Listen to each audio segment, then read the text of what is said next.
بسم اللہ الرحمن الرحیم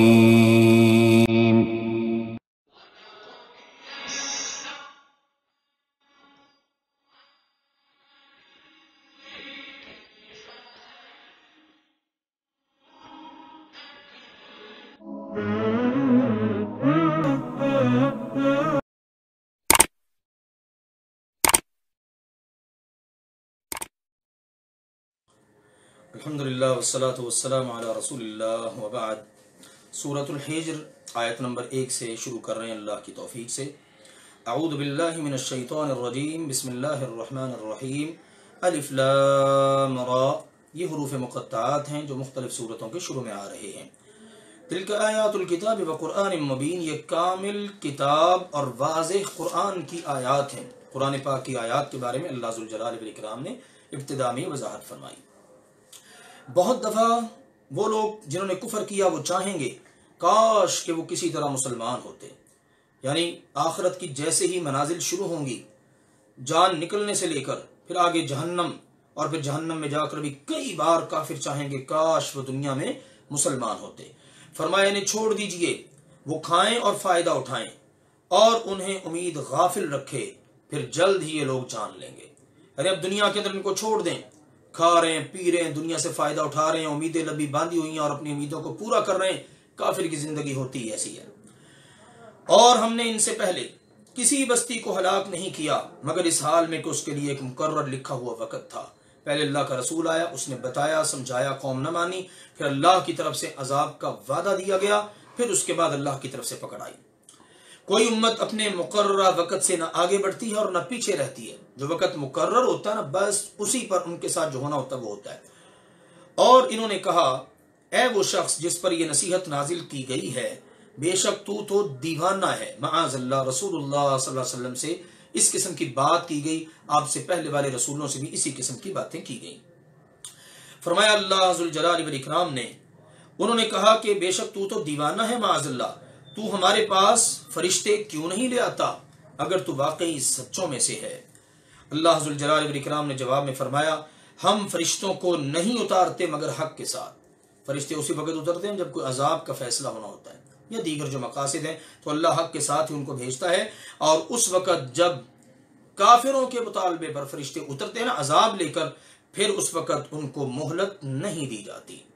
بے شک ہم نے ہی نصیحت نازل کی، یعنی قرآن، اور بے شک ہم ہی اس کی حفاظت کرنے والے ہیں۔ سبحان اللہ، قرآن کو نازل کرنے والی ذات بھی اللہ کی ہے اور اس کی حفاظت کرنے کا ذمہ بھی اللہ نے لیا، اور اللہ اس کی اس وقت سے آج تک حفاظت کر رہا ہے، اور اللہ کے انداز بڑے ہی نرالے ہیں قرآن کی حفاظت کے لیے۔ اور بلا شبہ یقیناً ہم نے آپ سے پہلے اگلے لوگوں کے گروہوں میں بھی رسول بھیجے، آپ سے پہلے والی امتوں میں بھی رسول آئے، اور جب بھی کسی قوم کے پاس ان کی طرف ان کا رسول آیا تو انہوں نے اس کا مذاق ہی اڑایا۔ ہر دور کے اندر ایسا ہی وہ اللہ کے رسولوں کا مذاق اڑایا گیا۔ اللہ تعالی نے فرمایا اسی طرح ہم یہ بات مجرموں کے دلوں میں داخل کر دیتے ہیں کہ وہ ایمان نہیں لاتے اللہ کی بھیجی ہوئی شریعت پر، اللہ کے رسول پر، اور یقیناً پہلے لوگوں کی سنت گزر چکی ہے، کس طرح انہوں نے انکار کیا، پھر کس طرح ان پر اللہ کے عذاب آئے۔ اور اگر ہم ان پر آسمان سے دروازہ کھول دیں پھر وہ دن بھر اس میں چڑھتے رہیں، پھر وہ ایمان نہیں لائیں گے۔ پھر بھی کیا کہیں گے کہ بات یہی ہے کہ ہماری آنکھیں سختی سے بند کر دی گئی ہیں، بلکہ ہم پر جادو کر دیا گیا ہے۔ جس وقت دل میں حسد اناد بھر جاتا ہے نا، ہٹ دھرمی، پھر جتنا بڑا معجزہ بھی بندہ کیوں نہ دیکھ لینا، وہ ایمان نہیں لاتا۔ اللہ نے کہا اتنا بڑا بھی اگر ہم ان کو کر دکھائیں نا کہ آسمان سے دروازہ کھول دیں اور یہ اوپر چڑھتے ہوئے اپنے آپ کو محسوس کریں اور چڑھیں فزیکلی، تب بھی ایمان نہیں لائیں گے، الٹا باتیں کریں گے۔ اور البتہ تحقیق ہم نے آسمان میں برج بنا دیے، کئی برج بنائے، اور اسے دیکھنے والوں کے لیے مزین کر دیا ہے۔ مختلف مناظر اللہ تعالیٰ نے بنا دی ہیں، اور آسمان کو اللہ تعالیٰ نے دیکھنے والوں کے لیے کتنا خوبصورت بنا دیا، ستارے ہیں، سورج، چاند، اور سبحان اللہ کیا کچھ اللہ تعالیٰ کا نظام ہے۔ اور ہم نے اسے ہر مردود شیطان سے محفوظ کر دیا ہے آسمان کو، مگر جو سنی ہوئی بات چرا لے تو ایک روشن شعلہ اس کے پیچھے آتا ہے۔ جس وقت شیاطین آسمان کی طرف بڑھتے ہیں اور کوئی سنی سنائی بات چرانے کی کوشش کرتے ہیں تو پھر آسمان سے ایک ستارہ ٹوٹتا ہے جو ان کے پیچھے لگتا ہے، اور جس شیطان کو لگتا ہے نا وہ اس کو جلا کے بھسم کر دیتا ہے۔ اور زمین، ہم نے زمین کو پھیلا دیا اور اس میں پہاڑ رکھے اور اس میں ہر نپی تلی چیز اگائی، اور ہم نے تمہارے لیے اس میں روزیاں بنائی ہیں، اور ان کے لیے بھی جنہیں تم ہرگز روزی دینے والے نہیں ہو، اور کوئی بھی چیز ایسی نہیں ہے جس کے خزانے اللہ ذوالجلال والاکرام کے پاس نہ ہوں، اور ہم اسے نہیں اتارتے مگر ایک معلوم اندازے کے مطابق۔ زمین میں اللہ تعالیٰ کی پائی جانے والی بے شمار قدرتوں کا اور ان کی نشانیوں کا ذکر ہوا ہے۔ زمین کا پھیلنا، پہاڑوں کا، اور زمین میں ہر چیز کا اللہ تعالیٰ کی طرف سے مقرر کر دینا، اور اسی طرح اس کے اندر روزی روٹی رکھ دینا، اور ایسی ایسی مخلوق کو روزی دینا کہ جس کو کھلانے پر انسان قادر ہی نہیں ہے، انسان کے بس میں نہیں ہے کہ اس مخلوق کو کھلا سکے۔ ہر چیز کے خزانے اللہ کے پاس ہیں، آسمان سے اللہ اتارے، اللہ زمین میں سے نکال لے، اللہ کے کام ہے۔ اور ہم نے ہواؤں کو بار آور بنا کر بھیجا جو پہاڑوں کا وزن اور بادلوں کا وزن اٹھا کر، پانیوں کا وزن اٹھا کر لے جاتی ہیں۔ پھر ہم نے آسمان سے پانی اتارا، ہم نے تمہیں وہ پلانے کے لیے عطا کیا، یعنی آسمان سے پانی اترا صاف شفاف، اس میں اللہ کی رحمت، اور وہ پانی جو ہے نا اللہ سبحانہ و تعالیٰ کی طرف سے بہت بڑی نعمت۔ اللہ تعالیٰ نے فرمایا پھر ہم نے وہ پانی تمہیں دیا، ہم نے تمہیں وہ پلانے کے لیے عطا کر دیا، اور تم ہرگز اس کا ذخیرہ کرنے والے نہیں ہو، تم اس قابل نہیں ہو کہ اتنی بڑی مقدار میں پانی کو ذخیرہ کر لو۔ یہ اللہ ہے جو اتنا بڑا پانی کا ذخیرہ بادلوں کے اندر جمع کر دیتا ہے، پھر جہاں چاہتا ہے برسا دیتا ہے۔ اور بے شک ہم یقیناً ہم ہی زندہ کرتے اور مارتے ہیں، اور ہم ہی وارث ہیں، اور بلا شبہ یقیناً ہم نے ان لوگوں کو جان رکھا ہے جو تم میں سے بہت آگے جانے والے ہیں، اور بلا شبہ ہم نے ان کو بھی جان رکھا ہے جو بہت پیچھے آنے والے ہیں۔ پہلے والوں کو بھی جانتے ہیں، بعد والوں کو بھی ہم ہی جانتے ہیں، اور بے شک تیرا رب ہی انہیں اکٹھا کرے گا، یقیناً وہ اللہ کمال حکمت والا ہے، سب کچھ جاننے والا ہے۔ قیامت کے دن سب کو اللہ اکٹھا کرے گا، یہ نہیں ہے کہ کوئی بہت پہلے گزر چکا ہے تو اللہ کے علم میں نہیں، معاذ اللہ، کو بعد میں آئے گا، اللہ کو کیا پتہ، ایسی کوئی بات نہیں۔ اور بلا شبہ یقیناً ہم نے انسان کو ایک بجنے والی مٹی سے پیدا کیا جو بدبودار سیاہ کیچڑ سے تھی، اور جنوں کو اس سے پہلے لو کی آگ سے پیدا کیا۔ اور جب تیرے رب سبحانہ و تعالی نے فرشتوں سے کہا بے شک میں ایک بشر، ایک بجنے والی مٹی سے پیدا کرنے والا ہوں جو بدبودار سیاہ کیچڑ سے ہوگی، تو جب میں اسے پورا بنا چکوں بالکل ٹھیک ٹھاک، اور اس میں اپنی طرف سے روح پھونک دوں، تو تم اس کے لیے سجدہ کرنے والے بن جانا، اس کے سامنے سجدہ کرتے ہوئے گر جانا۔ چنانچہ تمام کے تمام فرشتے، کوئی ایک بھی پیچھے نہیں رہا، سب کے سب فرشتے اللہ کا حکم مان کر سجدے میں گر پڑے، سوائے ابلیس کے، اس نے تکبر کیا، اس نے اعراض کیا، انکار کیا کہ وہ سجدہ کرنے والوں میں سے ہو جائے۔ اللہ نے فرمایا اے ابلیس کیا ہے تجھے کہ تو سجدہ کرنے والوں کے ساتھ نہ ہوا؟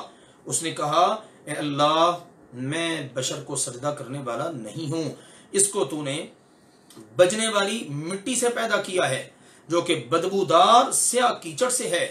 اللہ تعالی نے فرمایا پس نکل جا یہاں سے، بے شک تم مردود ہے، تو نے حکم ہی نہیں میرا مانا، یہ تو میرا حکم تھا، اور بے شک بدلے کے دن تک تجھ پر میری لعنت برستی رہے گی۔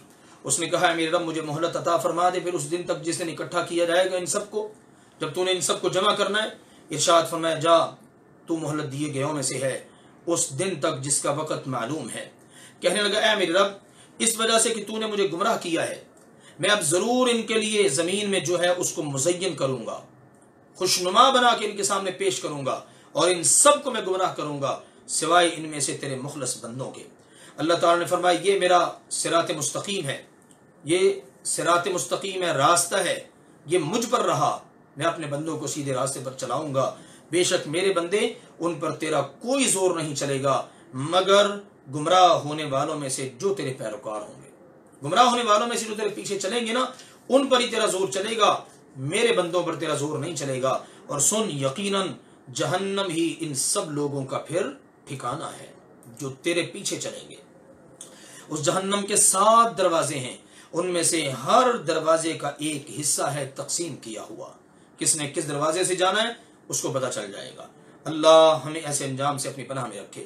بے شک متقی لوگ باغات اور چشموں میں ہوں گے، حکم ہوگا ان جنتوں میں، باغوں میں، چشموں میں سلامتی کے ساتھ، امن کے ساتھ رہنے والے بن کے داخل ہو جاؤ، اور جو کچھ ان کے سینوں میں ہوگا کجی، کمی، کینہ وغیرہ، وہ سب کچھ اللہ نے فرمایا ہم کھرچ کر نکال کر ان کے سینوں کو صاف کر دیں گے، اور وہ سارے کے سارے بھائی بھائی بن کر جنتوں میں داخل ہوں گے، اور تکیوں پر ایک دوسرے کے آمنے سامنے بیٹھے ہوں گے۔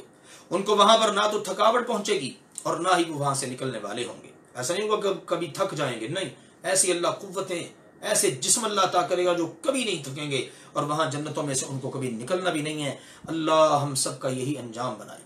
میرے بندوں کو خبر دے دیجئے کہ بے شک میں بہت بخشنے والا، بہت رحم کرنے والا ہوں، اور یہ بھی بتا دیجئے کہ بے شک میرا عذاب وہ بھی بڑا دردناک عذاب ہے۔ ان کے سامنے ابراہیم علیہ السلام کے مہمانوں کی خبر پڑھ دیجئے۔ جب وہ ان کی خدمت میں حاضر ہوئے، داخل ہوئے تو کہنے لگے سلام ہو۔ ارشاد فرمایا اللہ کے نبی ابراہیم علیہ السلام نے کہ ہم تو تم سے ڈرنے والے ہیں، ہمیں تم سے ڈر لگ رہا ہے، تم اجنبی لوگ ہو۔ انہوں نے کہا ڈریے نہیں، بے شک ہم آپ کو ایک علم والے عالم بچے کی خوشخبری دیتے ہیں۔ ارشاد فرمایا کیا تم مجھے اس حال میں خوشخبری دے رہے ہو کہ میں بوڑھا ہو چکا ہوں؟ کس چیز کی تم خوشخبری دے رہے ہو مجھے؟ اس بڑھاپے کے عالم میں میرے ہاں بیٹا ہوگا؟ کیسی بات کر رہے ہو؟ انہوں نے کہا ہم آپ کو حق کے ساتھ خوشخبری دے رہے ہیں، یہ سچی بات ہے، حق بات ہے، لہٰذا آپ اللہ کی رحمت سے مایوس ہونے والوں میں سے نہ ہوں، نا امید نہ ہوں۔ فرمایا اپنے رب کی رحمت سے کون نا امید ہو سکتا ہے؟ نا امید ہونے والے تو صرف گمراہ ہیں، تو میں تو اپنے رب کی رحمت سے مایوس اور نا امید کبھی نہیں ہوتا۔ ارشاد فرمایا ابراہیم علیہ السلام نے اے بھیجے گئے اللہ کے فرشتوں، تمہارا اور کوئی معاملہ کیا ہے؟ انہوں نے کہا جی بے شک ہمیں ایسی قوم کی طرف بھیجا گیا ہے جو مجرم ہیں، سوائے لوط کی آل کے۔ لوط علیہ السلام کی طرف آگے عذاب کا پیغام لے کے ہم آئے ہیں، بس ان کی آل کے جو لوگ ہیں نا وہ بچ جائیں گے، بے شک ہم ان سب کو بچا لیں گے، نجات دیں گے سوائے ان کی بیوی کے، ہم نے ان کے مقدر میں کر دیا ہے، بے شک وہ پیچھے رہنے والوں میں سے ہے۔ ان کی بیوی نے ان کے ساتھ کوئی نہیں جانا، لہٰذا وہ بھی عذاب کی لپیٹ میں آ جائے گی۔ چنانچہ جب اللہ کے بھیجے ہوئے فرشتے لوط علیہ السلام کی آل کے پاس آئے تو لوط علیہ السلام کہنے لگے بے شک تم تو اجنبی لوگ معلوم ہوتے ہو، کبھی پہلے تمہیں یہاں دیکھا نہیں، نئے نئے ہو، مہمان ہو۔ انہوں نے کہا جی بالکل بے شک، بلکہ ہم آپ کے پاس وہ کچھ لے کر آئے ہیں جس میں یہ لوگ شک کیا کرتے تھے، جس میں ان لوگوں کو، آپ کی قوم کے لوگوں کو شک تھا نا، آج وہ عذاب آ چکا ہے، ہم آپ کے پاس حق لے کر آئے ہیں اور بے شک یقیناً ہم سچے ہیں۔ بس آپ نے اس طرح کرنا ہے، اپنے گھر والوں کو لے کر رات کے اندھیرے میں کسی ایک ٹکڑے میں آپ نے یہاں سے نکل جانا ہے، اور وَاتَّبِعْ أَدْبَارَهُمْ، آپ نے ان سب کے پیچھے رہنا ہے۔ قوم آپ کی آگے آگے، جو آپ کے ماننے والے مسلمان آگے آگے ہوں گے، آپ نے ان سب کے پیچھے رہنا ہے، تم میں سے کوئی بھی واپس پلٹ کر نہ دیکھے، اور جس طرف کا تمہیں حکم دیا جائے تم نے اسی طرف چلے جانا ہے۔ وَقَضَيْنَا إِلَيْهِ ذَلِكَ الْأَمْرُ، اور ہم نے اس کی طرف اس بات کی وحی کر دی کہ ان لوگوں کی جڑ صبح ہوتے ہی کاٹ دی جانے والی ہے، صبح ہوگی تو ان ساری بستی والوں کا صفایا کر دیا جائے گا، اور اس شہر کے رہنے والے اس حال میں آئے کہ بہت خوش ہو رہے تھے۔ اب وہ اس بستی کے بسنے والے جیسے انہیں پتہ چلا لوط علیہ السلام کے گھر میں مہمان آئے تو بڑے خوش ہوتے ہوئے، اٹکیلیاں کرتے ہوئے، اتراتے ہوئے جناب ان کی طرف آئے۔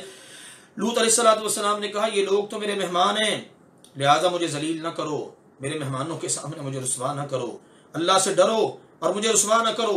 انہوں نے کہا کیا ہم نے تجھے سارے جہانوں سے منع نہیں کر رکھا؟ تو نے کوئی سارے جہانوں کا معاذ اللہ ٹھیکہ لے رکھا ہے؟ تیرے گھر میں ایسے خوبصورت مہمان آتے ہیں۔ ارشاد فرمایا یہ میری بیٹیاں ہیں، اگر تم کرنے والے ہو، تم نے کوئی نکاح کرنا ہے، نکاح کر کے اپنے گھروں میں بسانا ہے، تو میری بیٹیوں کے ساتھ نکاح کر کے ان کو اپنے گھروں میں بسا لو۔ اللہ تعالیٰ نے فرمایا میرے پیغمبر تیری عمر کی قسم، بے شک اس وقت وہ یقیناً اپنی مدہوشی میں بھٹکے پھر رہے تھے، اس قدر ان پر یہ گندگی غلاظت سوار تھی کہ وہ مدہوش ہوئے بیٹھے تھے ساری کے ساری قوم کے لوگ۔ اچانک کیا ہوا کہ ایک زوردار آواز نے، چیخ نے ان کو اپنی لپیٹ میں لے لیا، اور اللہ ذوالجلال والاکرام نے فرمایا صبح کے وقت ان کی پکڑ ہو گئی۔ یوں اللہ ذوالجلال والاکرام کی طرف سے ان پر عذاب آیا۔ فرمایا پھر ہم نے اشراق کے وقت ایک زوردار چیخ اور پکڑ کے ساتھ ان کو پکڑ لیا، ہم نے اس کے اوپر والے حصے کو اس کے نیچے کر دیا اور ان کے اوپر سے نوکیلے پتھروں کی بارش برسا دی۔ بے شک اس میں گہری نظر سے دیکھنے والوں کے لیے بہت سی نشانیاں موجود ہیں، اور یقیناً یہ ایک دائمی آباد راستے پر ہے۔ یہ بستی لوط علیہ السلام کی جو بستی ہے نا، ایک دائمی آباد راستے پر ہے، بے شک اس میں ایمان والوں کے لیے بہت ساری نشانیاں ہیں۔ اور یقیناً اصحاب الایکہ والے وہ بھی بڑے ظالم تھے، ہم نے ان سے بھی انتقام لیا، اور یقیناً یہ بستیاں بھی ظاہری راستے پر موجود ہیں، یعنی کوئی ڈھکے چھپے ایریا نہیں ہے کہ جہاں سے کسی کو کوئی نظر نہ آتا ہو۔ یہ اللہ ذوالجلال والاکرام کی طرف سے پیغام ہے۔ سورۃ الحجر کے ان ابتدائی 5 رکوع کے اندر آیت نمبر 80، اس سے قبل اللہ ذوالجلال والاکرام نے مختلف اقوام کے ذکر کیے ہیں، اور بعض اپنے نبیوں کا ذکر کیا، جیسے سیدنا ابراہیم، سیدنا لوط، علیہم الصلاۃ والسلام۔ سیدنا لوط علیہ الصلاۃ والسلام کی قوم کے حالات کو اللہ ذوالجلال والاکرام نے ذرا تفصیل سے ارشاد فرمایا ہے، اور اس موقع پر یہ فرمایا تھا کہ بے شک وہ بستی یقیناً ایک دائمی آباد راستے پر ہے، یعنی جو قافلے حجاز سے شام یا عراق سے مصر جاتے ہیں یہ بستی ان کے راستے میں پڑتی ہے، مگر لوگ اس بستی کے تباہی کے آثار کو دیکھ کر بھی عبرت نہیں پکڑتے۔ اس کے بعد اللہ ذوالجلال والاکرام نے ایک اور قوم کا بس 2 آیات میں تذکرہ کیا، وہ قوم ہے ایکا والے۔ ایکا والے بھی فرمایا یقیناً ظالم تھے تو ہم نے ان سے بدلہ لیا، اور بے شک وہ دونوں بستیاں یقیناً ظاہر راستے پر موجود ہیں۔ ایکا، بعض اہل علم کا کہنا ہے کہ اصحاب مدین اور اصحاب الایکا ایک ہی قبیلہ تھا۔ ان دونوں کی طرف شعیب علیہ الصلاۃ والسلام کو بھیجا گیا تاکہ وہ انہیں بتائیں اور آگاہ کریں، تو مدین والے یا اصحاب الایکا یہ بھی بالکل واضح اور صاف راستے پر تھی، جیسا کہ لوط علیہ الصلاۃ والسلام کی قوم کی جو بستیاں ہیں وہ۔ تو مقصد یہ ہے کہ قوم لوط اور اصحاب الایکا ان دونوں کی بستیاں ایک ہی راستے پر قریب قریب واقع ہیں، لیکن لوگ ان کے پاس سے گزرتے ہیں، عبرت نہیں پکڑتے۔ اب اللہ ذوالجلال والاکرام نے اگلی قوم کے واقعہ کو ذکر کیا ہے، ارشاد فرمایا وَلَقَدْ كَذَّبَ أَصْحَابُ الْحِجْرِ الْمُرْسَلِينَ، اور بلا شبہ یقیناً ہجر والوں نے رسولوں کو جھٹلا دیا۔ ہجر وہ جگہ جہاں عام لوگوں کا آنا جانا ممنوع ہو، یہ اس سورہ مبارکہ کے اندر چوتھا قصہ ہے جو اللہ تعالیٰ نے بیان کیا ہے۔ شام اور مدینہ منورہ کے درمیان ایک مقام ہے جس کو ہجر کہا جاتا ہے۔ صالح علیہ الصلاۃ والسلام کی قوم سمود کے لوگوں کا یہ مرکز تھا۔ یہ جگہ خیبر سے تبوک جانے والی سڑک پر واقع ہے اور اب مدائن صالح کے نام سے مشہور ہے۔ تو اللہ تعالیٰ نے فرمایا ہجر والوں نے بھی رسولوں کو جھٹلایا، ہم نے ان کو اپنی آیات، نشانیاں، معجزات دیے، لیکن وہ اس سے اعراض کرنے والے ہی تھے، منہ موڑا انہوں نے۔ بڑی بڑی نشانیاں اللہ نے دی، اور بہت بڑی نشانی اللہ نے اونٹنی کی صورت میں بھی دی، لیکن اس قوم نے اللہ ذوالجلال والاکرام کی تمام نشانیوں سے اعراض کیا، منہ موڑا۔ اللہ نے فرمایا وہ پہاڑوں سے مکان تراشتے تھے، اس حال میں کہ بے خوف تھے، پہاڑوں کو تراش تراش کر ان میں عالی شان محلات مکان بنا لیتے، پس انہیں صبح ہوتے ہی زوردار آواز چیخ نے آ لیا، تو جو کچھ وہ کمایا کرتے تھے وہ ان کے کچھ بھی کام نہ آیا۔ عالی شان محلات، دنیا کی ترقی اور رنگینیاں، کچھ ان کو اس چیز نے فائدہ نہ دیا۔ اللہ تعالیٰ نے فرمایا اور ہم نے آسمانوں اور زمین کو اور جو کچھ ان دونوں کے درمیان ہے اس سب کو نہیں پیدا کیا مگر حق کے ساتھ۔ سب کے پیدا کرنے کا کوئی نہ کوئی مقصد ہے، اور یہ چیزیں ایسے ہی خیالی نہیں ہیں بلکہ بالکل واضح ظاہر تمہیں نظر آ رہی ہیں، اور یقیناً قیامت قریب آ چکی ہے، آنے ہی والی ہے، ضرور آ کے رہے گی، بس آپ درگزر کرتے جائیے، بہت خوبصورت طریقے سے درگزر کرنا۔ یعنی یہ لوگ قیامت کی تکذیب کر رہے ہیں نا، تو آپ ان کے پیچھے اپنا وقت ضائع کرنے کے بجائے آپ ان کو درگزر کرتے جائیے۔ یقیناً آپ کا رب سبحانہ و تعالی ہی کمال پیدا کرنے والا ہے، اور وہ ہمیشہ سے سب کچھ جاننے والا ہے۔ اور البتہ تحقیق ہم نے آپ کو بار بار دہرائی جانے والی 7 آیتیں اور قرآن عظیم عطا کیا ہے۔ بار بار دہرائی جانے والی آیات سے مراد قرآن مجید کی سورۃ الفاتحہ ہے، جس کو رسول اللہ صلی اللہ علیہ وآلہ وسلم نے اپنی حدیث میں واضح کر دیا ہے۔ سعید بن معلّہ رضی اللہ تعالی عنہ سے رسول اللہ صلی اللہ علیہ وسلم نے فرمایا تھا الحمدللہ رب العالمین ہی السبع المثانی والقرآن العظیم الذی اوتیتو۔ صحیح بخاری شریف میں حدیث ہے، آپ نے فرمایا الحمدللہ رب العالمین، یعنی سورۃ الفاتحہ یہی وہ 7 آیات ہیں جو بار بار پڑھی جاتی ہیں، اور یہی وہ قرآن عظیم ہے جو مجھے عطا کیا گیا ہے۔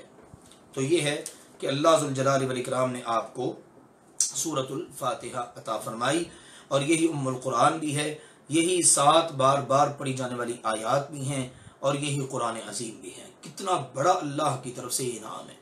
تو اللہ تعالی نے فرمایا لا تمدن عینیک، آپ صلی اللہ علیہ وسلم اپنی آنکھیں اس چیز کی طرف اٹھائیے بھی نہ کہ جس کے ساتھ ہم نے ان کے مختلف قسم کے لوگوں کو فائدہ دیا ہے۔ اس سے مراد ہے دنیا کی دولت، دنیا کی نعمتیں، دنیا کا مال و متاع، یہ سب ایک طرف، اور یہ 7 بار بار پڑھی جانے والی آیات سورۃ الفاتحہ صرف ایک طرف، اس ایک سورت کا ساری دنیا کی دولت، دنیا میں پائی جانے والی ایک ایک چیز، یہ سب مل کر بھی اس ایک سورت کا مقابلہ نہیں کر سکتے، ٹھیک ہے نا۔ سارا قرآن تو ایک طرف، صرف یہ ایک سورہ مبارکہ جو آپ کو اللہ نے عطا کی ہے، اور یہ پوری کی پوری سورہ مبارکہ خیر و برکت پر مشتمل۔ جب آپ کے پاس یہ ہے نا، اب آپ کو دنیا کے مال و متاع کی طرف آنکھ اٹھا کر دیکھنے کی بھی ضرورت نہیں ہے، اور ان پر غم نہ کیجئے، یعنی یہ دنیا کے اندر پڑے ہوئے لوگ اور آپ کی دعوت کو نہ قبول کرنے والے، آپ کو ان پر غم کرنے کی ضرورت نہیں ہے، اور اپنے پہلو مومنوں کے لیے جھکا کر رکھیے، اور فرما دیجئے یقیناً میں تو کھلم کھلا ڈرانے والا ہوں، جیسا کہ ہم نے ان تقسیم کرنے والوں پر عذاب اتارا، یعنی آپ علیہ الصلوۃ والسلام سے پہلے کی جو قومیں گزری ہیں ان پر، جنہوں نے کتاب کو ٹکڑے ٹکڑے کر دیا، کچھ حصہ مان لیا، کچھ نہ مانا۔ یہ المقتسمین، تقسیم کرنے والے، ان سے مراد اہل علم نے اگرچہ ان کی مختلف تفسیریں ارشاد فرمائی ہیں، اس سے مراد یہود و نصارہ ہیں جن کو پہلے کتابیں دی گئیں اور انہوں نے اپنی کتاب کو ٹکڑے ٹکڑے کر دیا، جیسا کہ اللہ ذوالجلال والاکرام نے یہاں پر بھی وضاحت فرما دی ہے کہ انہوں نے کتاب کے کچھ حصے پر ایمان لائے وہ لوگ، اور کچھ حصے کو انہوں نے اس کا انکار کر دیا۔ تو اللہ ذوالجلال والاکرام نے فرمایا ان کو آپ علیہ الصلوۃ والسلام مکہ والوں کو ڈرا رہے ہیں نا، اور آپ نے کہا میں کھلم کھلا ڈرانے والا ہوں اس عذاب سے کہ جیسا عذاب تقسیم کرنے والوں پر اترا ہے، یعنی ان کی نسلیں بدل دی گئیں، ان کی شکلیں بدل دی گئیں، ان کو بندر اور خنزیر بنا دیا گیا، ان لوگوں کو بھی ڈرنا چاہیے۔ فرمایا قسم ہے آپ کے رب کی، ضرور بالضرور ہم ان سب لوگوں سے سوال کریں گے اس کے بارے میں جو یہ کرتے ہیں، فاصدع بما تؤمر، پس آپ علیہ الصلوۃ والسلام اس کا صاف اعلان فرما دیجئے جس کا آپ کو حکم دیا جا رہا ہے، اور مشرکوں سے منہ موڑ لیجئے، جو آپ کی طرف آ رہا ہے، جس کا آپ کو حکم دیا جا رہا ہے، علل اعلان آپ لوگوں کو بتا دیں، آپ کو اس معاملے میں ڈرنے کی، جھجکنے کی، مرعوب ہونے کی ضرورت نہیں ہے۔ بے شک ہم آپ علیہ الصلوۃ والسلام کو مذاق اڑانے والوں کے مقابلے میں کافی ہیں، آپ کی حفاظت کرنے کے لیے، آپ کا ساتھ دینے کے لیے ہم یقیناً کافی ہیں۔ سیدنا عبداللہ بن عباس رضی اللہ تعالی عنہ نے قرآن مجید کی آیت پڑھی اور فرمایا کہ نبی صلی اللہ علیہ وسلم کا مذاق اڑانے والے بڑے بڑے 5 آدمی تھے، مکہ مکرمہ میں 5 کھڑپینچ تھے بدبخت جو رسول اللہ علیہ وسلم کا مذاق اڑاتے، ولید بن مغیرہ، اسود بن عبد یغوث زہری، ابو زمعہ اسود بن مطلب، حارث سہمی، اور عاص بن وائل۔ جبریل علیہ الصلوۃ والسلام رسول اللہ صلی اللہ علیہ وسلم کے پاس آئے تو آپ نے ان سے مذاق اڑانے والوں کی شکایت کر دی کہ یہ 5 بڑے بڑے بدبخت ہیں جو مذاق اڑاتے ہیں۔ تو جبریل علیہ الصلوۃ والسلام نے ان کے جسم کے کسی نہ کسی حصے کی طرف اشارہ کیا، اور وہ 5 بری طرح فوت ہوئے، بدترین موت کا شکار ہوئے، اور جو مذاق اڑانے والے باقی رہے وہ 7 بھی بدر والے دن قتل کر دیے گئے۔ ان کے علاوہ جو تھے، یہ تو بڑے بڑے کھڑپینچ تھے نا، ان کے علاوہ بھی جو تھے وہ 7 تھے جو ان سے کم تر تھے اگرچہ، لیکن باقی سب سے بڑھ کر تھے، وہ بدر کے دن قتل ہو گئے۔ اللہ ذوالجلال والاکرام نے فرمایا یقیناً ان مذاق کرنے والوں کے مقابلے میں ہم آپ صلی اللہ علیہ وسلم کو کافی ہیں۔ یہ وہ ظالم لوگ ہیں کہ جو اللہ ذوالجلال والاکرام کے ساتھ کوئی دوسرا معبود بناتے ہیں تو جلد ہی انہیں پتہ چل جائے گا، ان کی اوقات انہیں یاد دلا دی جائے گی، دنیا کے اندر سزا سے دوچار ہوں گے، آخرت کے اندر اللہ کی جو گرفت میں آئیں گے اس کا انہیں بھی اندازہ نہیں ہے۔ اور البتہ تحقیق ہمیں خوب معلوم ہے کہ آپ صلی اللہ علیہ وآلہ وسلم کا سینہ مبارک ان کی باتوں سے تنگ پڑتا ہے، بس اس تنگی کا، اس سینے کی گھٹن کا، اس پریشانی کا علاج کیا ہے؟ آپ اپنے رب سبحانہ و تعالیٰ کی حمد و ثنا، تعریف، توصیف، تسبیح بیان کرتے جائیے اور سجدہ کرنے والوں میں سے ہو جائیے، اور اپنے رب سبحانہ و تعالیٰ کی عبادت کرتے رہیے حتیٰ کہ آپ کے پاس یقین یعنی موت آ جائے، یعنی اپنی وفات تک آپ اپنے رب کی عبادت میں لگے رہیے، سجدے کرتے رہیے، اور اسی طرح سے آپ صلی اللہ علیہ وسلم اپنے رب کی تعریف توصیف حمد و ثنا بیان کرتے رہیے۔ بعض لوگ اس قسم کی آیات کو بنیاد بنا کر یہ کہتے ہیں کہ جب یقین حاصل ہو جائے تو پھر عبادت کرنے کی ضرورت نہیں ہے، معاذ اللہ۔ کیا رسول اللہ صلی اللہ علیہ وسلم کو یقین نہیں تھا؟ صحابہ کرام یقین کے اس درجے پر فائز نہیں ہوئے؟ لیکن وہ تو آخری دم تک نماز پڑھتے رہے، اللہ کی عبادت میں لگے رہے۔ تو مقصد یہاں پر یہ ہے کہ وقت وفات تک آپ کو اللہ ذوالجلال والاکرام کی عبادت میں لگے رہنا ہے، اور وہ اللہ ہی آپ کی ہر طرح سے حفاظت کرنے والا ہے۔ یہ ہے سورۃ الحجر، اور اس میں پائے جانے والے اللہ ذوالجلال والاکرام کی طرف سے پیغامات۔ اللہ ذوالجلال والاکرام ان پیغامات کو ہم سب کو کما حق کو سمجھ کر ان کے مطابق عمل کرنے کی، زندگی گزارنے کی توفیق عطا فرمائے، آمین۔ وآخر دعوانا ان الحمد للہ رب العالمین۔